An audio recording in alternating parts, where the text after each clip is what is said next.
Mangwanani akanaka vedare tinokugamuchirai zvekare kune chimwe chirongwa pano paZim Facebook Secrets and Confessions. Tadzoka zvekare nemamwe mamessages. Regai tibva tapinda mumamessages edu atadzoka takakubatirai. Hanzi mukomanashi makasimba here, please vigaiwo chitupa changu nekuda kwekuti paplatform penyu pane vanhu vekuziva. Nyaya yangu mukoma inini yakamira sekudai. Ndakadanana nemukomana wangu uyo watainge takakura tose muraini rimwe chete. Mukomana wangu uyu akabva ati kwandiri anoda kuroora, ende iye mukomana wangu ainge ari munhu ainge achishanda kumabhazi aya ecross border. Mabhazi iwawo ainge achienda kuJoburg. Mukomana wangu paakandiroora ndakatoroorwawo zvakanakisisa ende zvakafadzawo hama neshamwari. Mumwe wangu akabva azobuda pachena akati Joburg haisi nzvimbo yekuti munhukadzi ange achigara nekuda kwekuti inzvimbo yakashatisisa. Ko inini ndaigozivei zvangu semunhu ainge akangokurirawo kumamisha. Ndakagara zvangu kumusha, asi murume ainge agere kuJoburg ende aitumira magroceries achitopota achiuya nawo magroceries pano nepapo. Takabva taita mwana wedu wekutanga, saka mwana wedu uya akati ava negore mwana ndokubva atanga kurwara.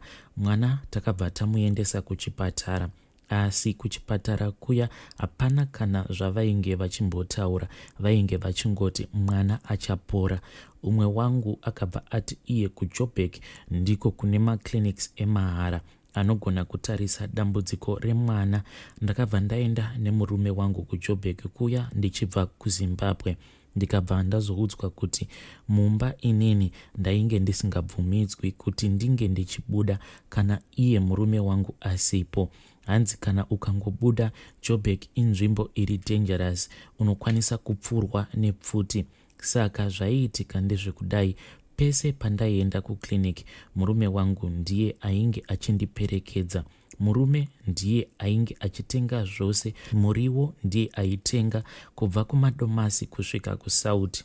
Taigara pane rimwe flat iri rainge riri padhuze nerenk yemabhazi avo muJoburg imomo. Mumwe musi mwana akabva arwarisa zvekuti kunyange inini ndakabva ndapusa. Apa ndainge ndakaudzwa kuti handaifanira kuti ndinge ndichibuda mumba kana iye asipo, but ndakabva ndaita zvivindi ndikabva ndavhura dhoo kudaro. Ndakabva ndaenda ndikanogogodzera vamwe vainge vari munext. Pavakaona kuti mwana wangu ainge achirwara, vakabva vati tinge tichienda kubasa kwemurume wangu. Ndakashamisika nekuda kwekuti patakasvika parenk remabhazi avo ndakatosvika umwe wangu achikuzwa nemahwindi, ende mamwe mahwindi ainge achitoti kumurume wangu, iwewe uri shasha yekudanana nemazigadzi aya ane mazigadziko. Apa inini kuzvitarisa kudai ndainge nditongori danda zvaro, ende iye murume wangu aitonzi anopfeka maoriginal. Apa inini ndaingotengerwa zvihembe zviya zvekuchipa. Iye murume wangu paakandiona akabva amhanya achiuya kwandiri ndokubva abvunza kuti ko uri kudei kunoku. Akabva ati umwe hwindi ange achindiperekedza kuenda neni kwadhokta. Ndakayeredza misodzi ndichienda kwadhokta kuya nemunhu uya ainge ange achitiperekedza kwadhokta nemwana. Muvakidzani wangu akatombozama kuti ange achindisimbisa, but zvakashaya basa. Takanoona dhokta uya, mwana akabva abayiwa jekiseni ndokubva aita sekunge ainge ava nani. Windi uya akabva andibvunza kuti nhai amai guru, ko mambodya here? Inini ndikabva ndati kwete. Windi uya watainge tapiwa nemurume wangu kuti ange achitiperekedza kuchipatara akabva atiendesa kuKFC. Kubva zvandainge ndakapindawo muJoburg, murume wangu ainge asina kana kumbobvira akanditengerawo kana KFC yacho. Ndaingodya sadza zuva nezuva, kwete kuti murume wangu haana mari anayo, asi munhu ainge akangoomera chaiko. Ndakazoenda kumba ndokubva tazochinjana manhamba nawindi uya. Iye akabva ati amai guru, kana paine zvamunenge muchida kuzoitirwa kana kuti mwana uyu akarwara, please munge muchindiudza, nekuti mukoma kana tiri kubasa uko vanowandirwa nebasa. Ndikabva ndati zvakanaka bamunini. Saka murume uya ainge ava kupota achifona pano nepapo achibvunza kuti nhai mwana ari sei. But murume wangu aingoti kana akabuda mumba haimbobvunza kuti mwana ava sei. But murume wangu nguva zhinji aizodzoka kuma2 kunze kwava kunoedza, ende iye aiti kana apinda mumba aibva akuudza kuti baba havabvunzwe kuti vanenge varipi. Nguva yechando yakati yasvika, apa mwana ainge asina kana hembe dzinodziya. Murume wangu akabva ati wendi uya ainge akambondiperekedza paya pandainge ndakaenda kubasa kwemurume wangu mwana achirwara, ndokubva ati wendi iyeye ange achindiperekedza kuenda kumadoctors. Murume wangu akabva azoti wendi iyeye ndiye achange achizondiperekedza kumall kunotengera mwana hembe dzinodziya.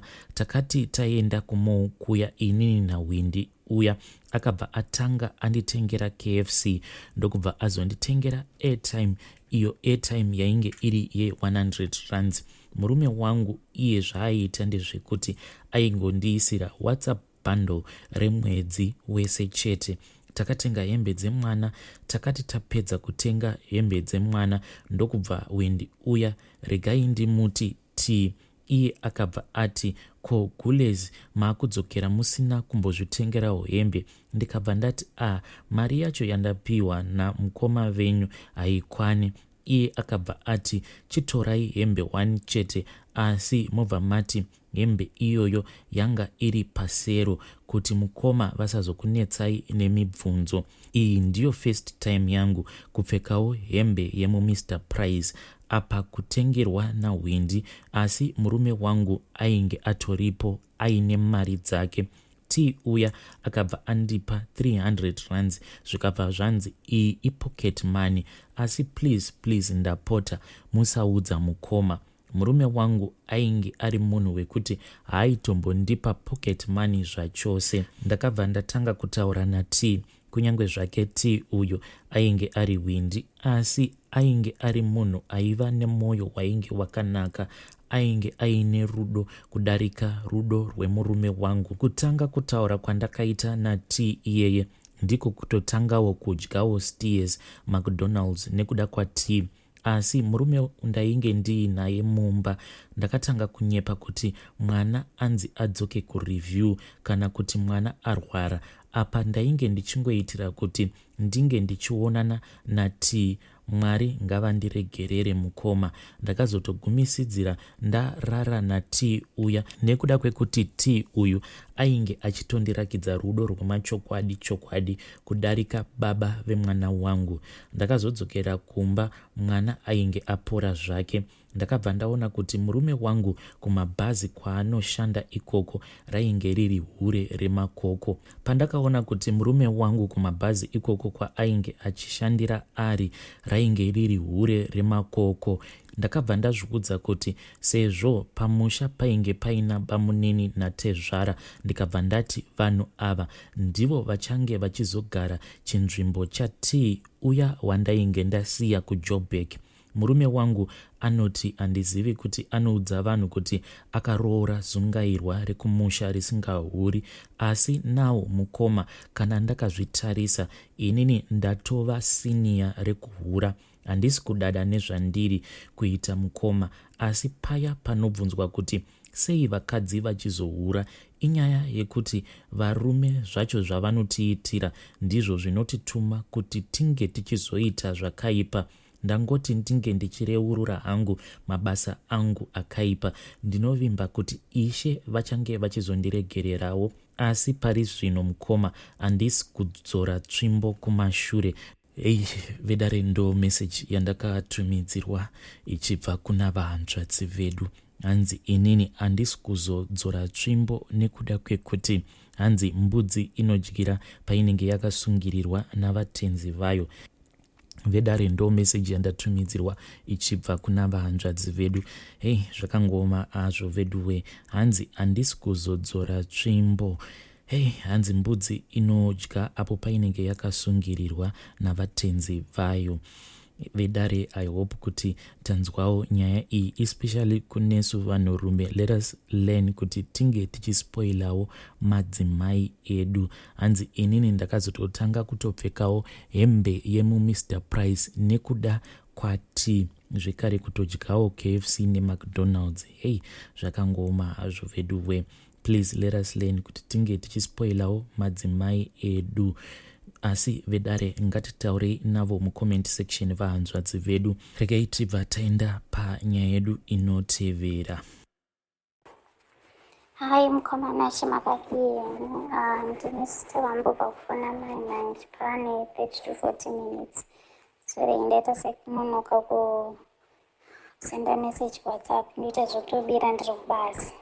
Mukomana ndine nyaya dzangu dzakatowanda, ndingamboti nyaya 1 zvakawanda zvirikuitika pandiri zvandisinganzwisisi.